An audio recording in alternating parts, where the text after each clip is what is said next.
a podcast to honor the gods. This better come with a sacrifice. Dave X Media.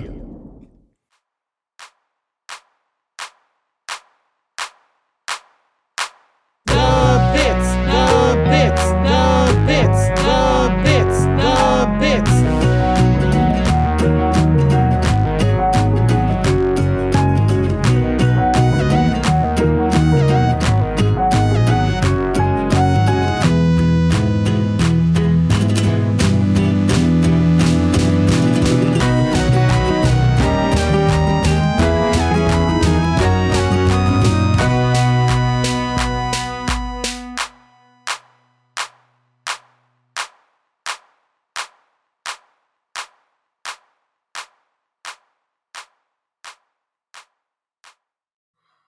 Welcome to The Bits, hosted by your favorite jam buds, Charlie. And Mayor Dewey. Mayor Dewey. Mayor Dewey. I just like it, okay? Yeah, I like it too, but you know what else I like, buddy? What? Being with you in a bubble. You do? You want to be in a bubble with me at the bottom of the ocean? Or is that too gay? Is that too just homies chilling out at the bottom of the ocean in a bubble, which is something that happened 5 feet apart. because we're not gay. You know, I didn't know until recently that Anthony Padilla from Smosh was the person who originally made that line. Oh, okay. I think those are words and they mean something. Those are words, and they would mean something if you used any percent of your brain, but you don't because you're dummy. No, I use no percent of my brain. Now, I'm going to use 120% of my brain to tell you that we're looking at Season 1, Episode 7, Bubble Buddies, What? which No way. premiered December 2nd, 2013. Okay, bro. Bro, Did you watch Ned's Declassified? am I queer in the future? Yes, I did. Yes, yeah. So you know the episode with Ned and the hamster ball? Yes. And that's what this makes me think of. Like You know, it definitely shows that I'm a few months older than you because I was remembering the actual 1980s or 90s movie Bubble Boy, okay. which is pretty much just. I mean, it's a 2001 film. Are you fucking kidding me? What? You just said like 80s or 90s. I thought it was 80s or 90s. No, it's 2001. But Bubble Boy, which was a story. The premise is that it's a sick kid who lives his whole life in a bubble, but he likes a girl, and the girl is like getting married in a different state. So he like puts his bubble around him so he can walk out into the real world. Ah. A lot of Christian imagery in this movie because the because the mom like treats him with the power of Christ or whatever. Okay. Yeah, it's a funky little movie. For a second I was like, oh, maybe I'll watch this. No, probably not. Maybe don't, because it's one of those like wacky early 2000s movies where they just threw a bunch of shit to the wall to see what would stick. I do like some wacky early 2000s movies sometimes. And it's not like the Christian imagery is like, I say this not as in it's a major plot point. I say this in there is one character who like makes cross-shaped cookies for her son because they don't have germs or whatever. The premise is that he can't have germs. He can't be exposed to germs. That's the whole premise. Or else he'll die. You know, the Christian imagery I like is in the English dub of Ghost Stories, where there's just the random like Jesus freak girl for no reason, because they really didn't put any effort into that dub. They were just like, yeah, whatever. Anyway, Steven Universe. I was gonna say, you know who did put effort into their script? Rebecca Sugar. Even though I don't think Rebecca Sugar was a writer. I think they were just the executive producer? Yeah, executive producer, creator, all of those things. And also like the musician. They did a lot of things. They're fucking awesome. Love Rebecca Sugar. I love Rebecca Sugar. I need to, when we get to the episode where it's like Greg's like it's like that time that Greg was taking care of Steven during the blizzard when he was a baby. Oh yeah. Yeah, you need to remind me that I have video of Rebecca Sugar and I forget the voice actor of Greg. Tom Sharpling, who sang it at Comic-Con like 6 or 7 years ago. Oh, like when the episode was going to premiere. That's so cute. Yeah, it is cute. It also makes me feel really fucking old. It's such a good song. Yeah. It makes me cry. We haven't had a good song in a while because there's no good song in this episode either. I think the next good song might be like Giant Woman. Giant Woman? Giant Woman is the next good song episode. Giant Woman. Because I don't know. It's just, I don't know why early Steven Universe, I'm like, there's so many good songs. No, there's only good songs like every like 5 episodes or so. But this episode opens up with Steven trying to ride his bike on the beach. Well, okay. Okay, first, I just want to say that the like in the background, the gems are talking about something that I finally caught this time around watching it. They're like, "Oh, it's not earthquakes, but like something is happening here. It's the worm. It's Yeah. the fucking worm." I would have been like, oh, it's the cluster, but no, that cluster's still Sleepy Boy right now. Yeah, we're not even close to the cluster shit. It's just the worm of this episode. It'd be so fucking weird if they referenced the cluster like This early. 3 seasons early. Yeah, but no, it's just like, hey, it's a Chekhov's gun just for this episode. Or Chekhov's worm. Chekhov's worm. Chekhov's worm. It would be kind of So- funny. But right now the cluster is going honk shoo, me me me me me me me me. But would you try to ride your bike in the sand to impress a pretty girl when you were like 13? Yeah. Oh, Charlie. Do I want to share this story? Yeah. Fucking why not? That's up to you. Fucking why not? So when I was 13, my best friend at the time and we hung out with 2 girls, one of whom would eventually become my new best friend. But my best Okay. friend and her best friend liked each other. And my best friend had also taught me how to ride a skateboard. So we were just chilling together, all 4 of us riding. I was riding a skateboard. He was riding a skateboard. The 2 girls were behind us. And he was like, hey, dude, let's have a race. And you throw the race for me so I can look cool in front of, I mean, I'll say names. I don't care. No one's going to listen. In front of Victoria. And I'm like, dude, you taught me everything I know and I'm still bad. I'm not throwing a race on purpose. I'm throwing a race because that's just what's going to happen. Yeah. And so I was like, yeah, but dude, let's just race. I'm like, okay, we'll race. And we started racing and then I skated into a parked car Amazing. and I scraped the fuck out of my knee. It was not fun time for anyone except Oh for my God. except for my best friend and for Victoria. Because they did end up dating for like a couple months and then they broke up. And the last I heard about Victoria, she's gay. Hey, guess what? Everyone's gay. Everyone's getting out, but she's straight up gay. She only likes the girls. Straight up gay. Haha, she's gay up gay. Gay up gay. Oh my God. That needs to be a t-shirt though. Straight up gay. No, straight up straight, gay up gay, bi up bi, ace up ace. I don't think the aces put anything up. I mean, you got to put your aces up if you want to win. True. Put your ace up when you're playing blackjack. The aces are all just gamblers. Didn't you know? Yeah, all asexuals are gamblers. Here, before we go, I'm gonna like tag all the asexuals of the Riot Inverse, no And context. just be like, you're all gamblers. at Didn't you know? Darian, at Megs, at Phoebe, at Emily. Y'all are gamblers. No context. All right, moving on. Amazing.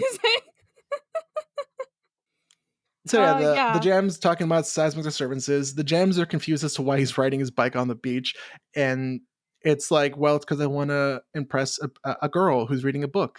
So wait, he tries to do the thing. He tries to like impress her by talking about his bike and riding his bike next to her, like 20 feet away. So she's not paying any attention. Because she can't hear him, I want to say. He's like, oh yeah, trusty little bike, 5 speeds, blue finish. But to her, she just hears like... She's reading a book. She is a nerd. She does not pay attention to you when she has the book in her hand.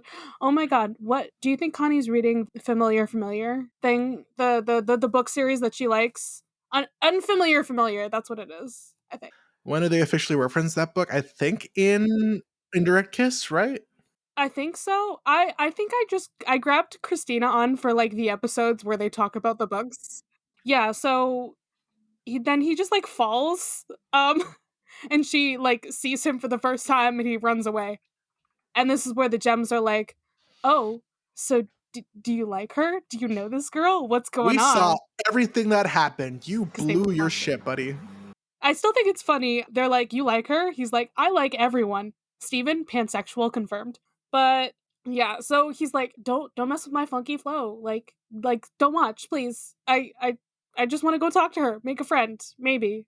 Okay? Imagine making friends. Steven has like no friends his own age. Steven, here's the secret to making friends. Also, I'm sorry if you can hear a fucking lawnmower in the background. The secret to friendship, as I've discovered in my 20s, is you make a Percy Jackson podcast. You're not wrong. That is literally how I've gained all my friends in the past 3 years. That's literally all you have to do. Yeah. It also technically got me my boyfriend, so Hey, you did it. I did it. I'm so proud of you. I found love through Percy Jackson podcasting. You're being gay, doing crimes. Is my crime the Percy Jackson podcasts that I never finished, either of them? Yes, those are in fact your crimes. Crimes against podcasting. Crimes against But podcasting. it's fine. You have 4 podcasts right now, so you're fine. So yeah, Amethyst realizes that Steven likes a girl. Pearl wants to set up a play date because, you know, He's 13.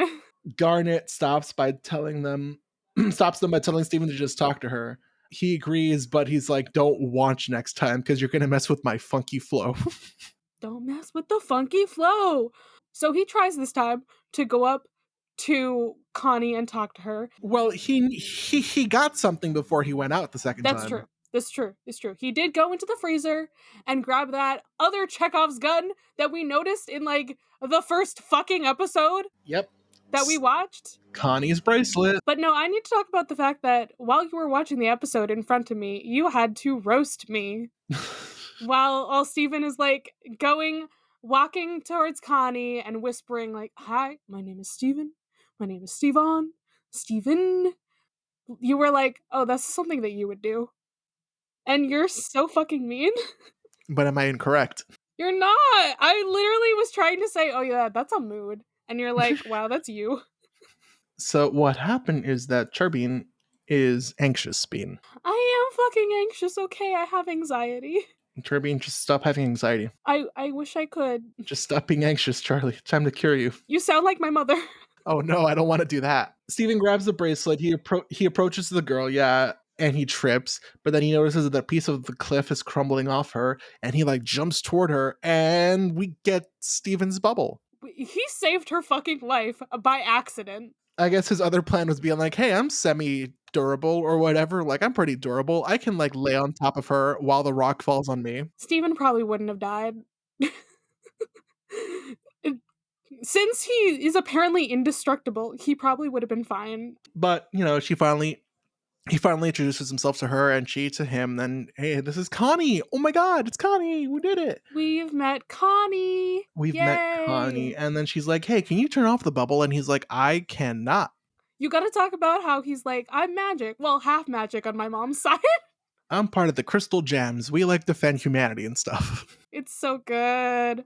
So they try to go and find the gems to turn off the bubble because he has no idea how. It's new. He's never done this before. Steven lives up on a hill, so they try and roll a bubble up a hill. It's Sisyphus. Fucking gravity. Sisyphus is out there. Sisyphus is out there complaining, you know.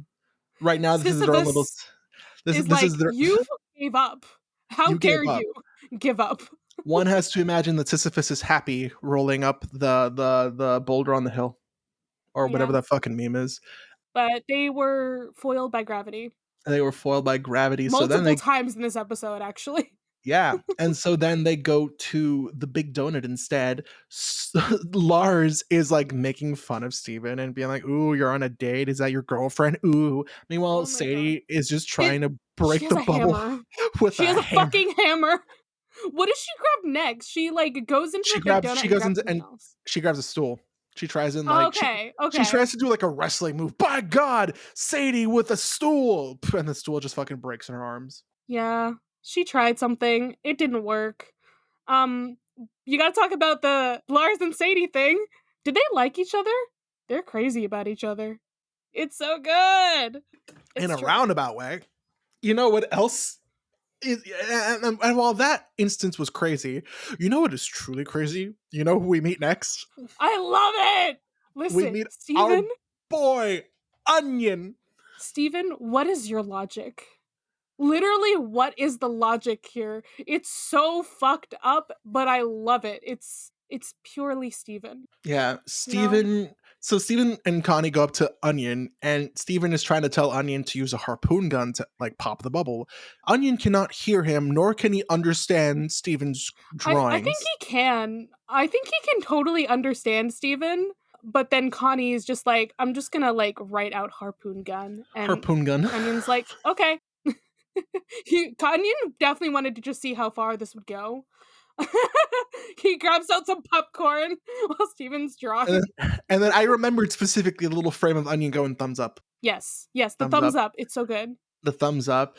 And, you know, he honks the, I want to say a horn, but I don't think that's what it's called on a boat. But anyway, he honks a horn to like get their attention. They each move to separate sides of the bubble. Onion launches the harpoon gun that ricochets and destroys another boat. Yeah, the boat that Connie was talking about because she's a fucking nerd and she knows a lot about boats. And then, you know, Onion does another thumbs up. We did it, boys. Thumbs up! Yay! I did the thing! We did it, boys. You committed crimes, Onion. Onion has killed someone. Hopefully no one was on that boat. Hopefully everyone was on that boat and everyone died. Plot twist, somebody was on that boat sleeping and they just like woke up dead. How do you wake up dead? Charlie, what? You just do. You just wake up dead. You wake up dead. Yeah, so Steven's next plan is to go to Funland because he's like, hey, if we get crushed between the roller coasters, the bubble will pop. And Connie's like, but what's your plan after that? He's like, oh, we'll be free. Steven, you could get like killed by a roller coaster coming at you. I love that brief pause before she's like, Steven, I think this is a terrible plan. And then they like, because of the seismic action, they like roll onto the track. Yeah, he's just like, it's fine. But like earthquakes are happening, so they can't really do anything about that. And it just, the roller coaster just like goes into them. I think Mr. Smiley was trying to stop it from killing them, but didn't really work. No, what happens is that he stops and the force launches Steven and Connie into the ocean. Yep, to the quote unquote bottom of the ocean. I don't think it's quite the bottom, but like I think it's not dark enough to be the bottom of the ocean. It's not dark, and yeah, they still have light.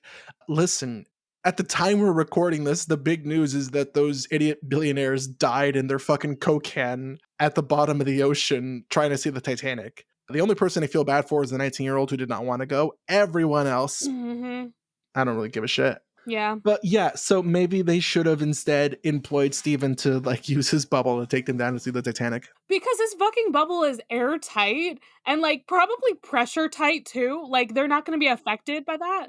Airtight just means that all the air that is currently in the bubble remains until they use it up and they start like dying from asphyxiation. However, there is later on in the series where Steven launches a ruby into space. He like undoes his bubble for a second, launches the ruby into space, and then redoes his bubble, but he has oxygen. Yeah, that should not make sense. But also it's weird because when the gems finally find him, I think he is like running out of oxygen though. It's a weird thing that doesn't quite work. Steven can make his own oxygen. Maybe he can. I don't know. Maybe that's the humanity affecting the gem or something. Who fucking knows here? But yeah, they find the giant worm, which according to the Wikipedia is a corrupted orange spodumene. It's a corrupted orange Spider-Man. I know we see that gem in future. It's a corrupted orange Spider-Man. Oh my god, we found another Spider-Man?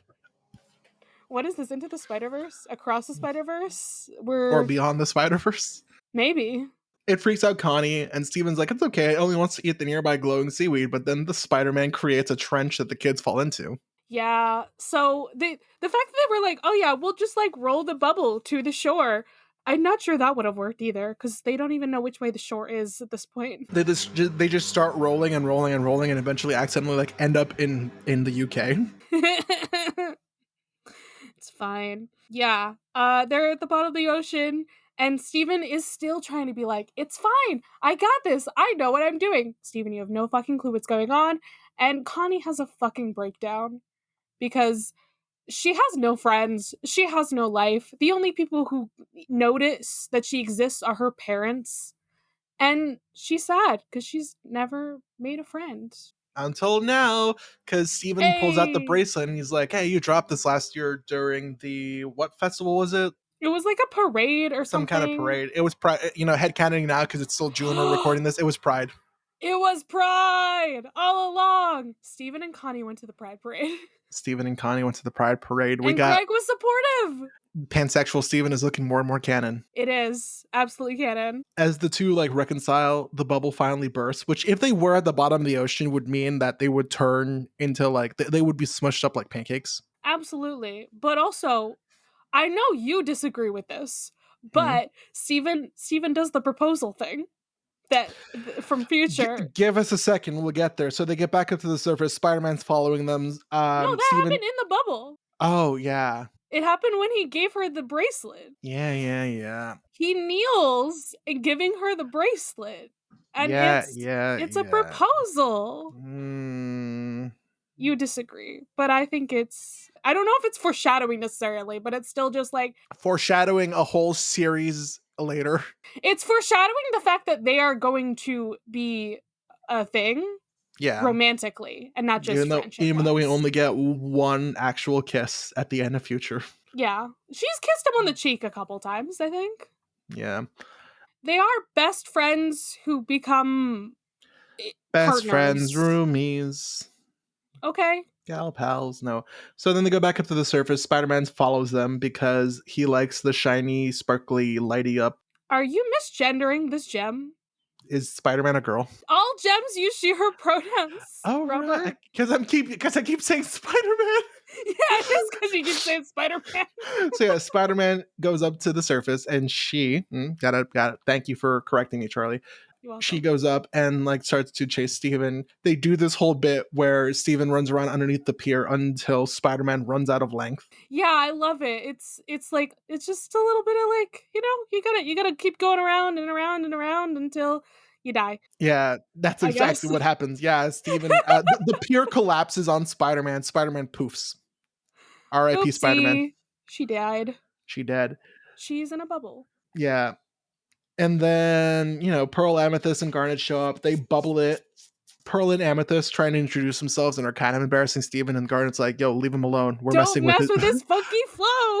And Connie's like, what funky flow? And Steven, and the episode ends with Steven looking embarrassed. Yeah, as he should, because, you don't introduce the girl to your parents that soon. Crystal Temple trivia time. Despite containing mostly air, Steven's bubble sinks in water. This may be because the bubble itself has considerable density and mass as evidenced in this episode and later episodes when it makes a sound when taking hits. I do believe that the bubble has mass. This is true. Okay. Well, this is also the last episode to air in 2013. Oh boy. Fucking wild. R.I.P. 2013. You were a year. So the book was not actually The Unfamiliar Familiar. It was apparently Catcher in the Rye, which is... Damn it! So yeah, Catcher in the Rye. It's about teenage rebellion, and we can't have rebellion because that'll overthrow the government, and the government gives us monies, and by us, I mean the billionaires. I think that's so funny. Okay, Connie reading, like, the book about teenage rebellion, and, like, she's, like, she's the girl who, like, she follows the rules, she's a goody-goody, and eventually she becomes, like, the rebel and all of that stuff in her mom's eyes. But, yeah, Connie's still always kind of a goody-goody. Okay, so, the episode takes a similar name from the SpongeBob episode, Bubble Buddy. Or SpongeBob character Bubble Buddy. Yeah. Sorry. And Garnet reminds Steven not to mess up his funky flow, which is likely a reference to the line, got that funky, funky flow, from Princess Flea Swallow's rap in the video game Parappa the Rappa. Okay. We're getting all kinds of references this episode. Jeez so Louise. Many. That's wild. And yes, Connie's bracelet was first seen in the premiere episode Gem Glow. Yay. We knew it. And yeah, there's not a lot of trivia for this one. Surprising. Who are you giving your Pearl Point to this episode, Charby? My Pearl Point is gonna go to Spooderman because, she didn't know what was happening. She's just a worm in the ocean, okay? Leave her alone. But also, like, maybe bubble her because she doesn't know what she's doing and she could hurt herself. Who is your Pearl Point going to? There's no Mimi character for me to give a Pearl Point to this episode. Onion! Oh yeah, Onion. No, The boat that Onion harpooned. That's who my pearl point gets. That's who goes to my pearl point. You give your pearl point to the person who like just died in that boat. Instantaneous death. That harpoon killed him. R.I.P. Oh wow, we hardly knew you. Yeah, that's the thing. That's the Well, end. my dude, the question: who would you want to be bubbled with at the bottom of the ocean? I'll be bubbled with you, buddy. Yeah, you'd be Yeah. bubbled with me. Yeah, we can suffocate and die. I was gonna say, would you be fine with me having a panic attack just like Connie? I would also be having a goddamn panic attack. Cool. We'd both be having panic attacks and we use up all the air because And we're like die. hyperventilating. You know, sometimes I'll read that, you know, those things that are like, hey, you know, you're trapped underwater with X amount of air, but if you limit your breath, it'll be longer. And it's like, so I'm going to hyperventilate and burn through that air in like twice the speed. Got it. Literally. That's what's gonna happen. It's fine. Well, I'll be stuck in a bubble with you at the bottom of the ocean any day, bro. Because That's gay. No, it's not gay. Not at all. Super gay. But Robert, if every podcast were perfect. We wouldn't have the bits. Bye. Bye.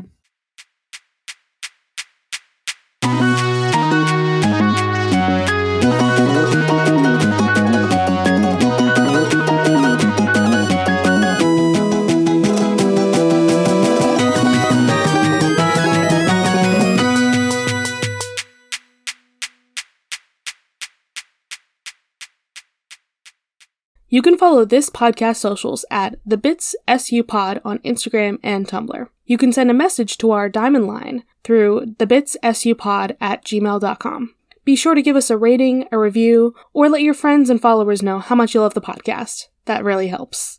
Our music was written and produced by Jason Hilton. You can find him at Negative Selections on Instagram. You can follow me, Charlie, at GreenPixie12 on most platforms, and I also have an art Instagram at GreenPixieDraws. You can find me, Robert, at the Damn Meme page on Instagram, Twitter, and TikTok. Damn is spelled D-A-M. If you want to hear more from me, check out one of my many podcasts. I have a Once Upon a Time podcast called Entering Storybrooke, a Kim Possible podcast called That's a Sitch, and an Oseman Verse podcast called the Truum Grammar Book Club. The Bits is proud to be a part of Deus Ex Media, which features great podcasts like My Cabbages, an Avatar podcast that follows the true hero of the Avatar The Last Airbender series, the Cabbage Cart Guy. Coffee, tea, honor, cabbage. Long ago, the four elements lived in harmony. Then, shit went totally cray when the Avatar attacked. Only the Cabbage Man, merchant of fine cruciferous vegetables, could stand against his trolling. But when the world needed some dank veg, he vanished. 10 years have passed, and my partner and I have started a new podcast. My Cabbages! An Avatar podcast. A weekly show about Avatar The Last Airbender. Whether it's Sokka's new line of cologne, Hey, look at you, sitting there on a seal. Well, now look back at me. I'm on an even bigger seal. Now look away. D&D related antics, You have to make an acrobatics check for that, and Aang just like unzips his pants and whips out his d20s. He's just like, I got this. or randomly breaking into song. Go bending waterfall. We'll stumble our way through the greatest show ever made, one episode at a time. You can reach us at CabbageCast, which is our Twitter, or Subscribe wherever you catch pod. Rotten cabbages? What kind of slum do you think this is?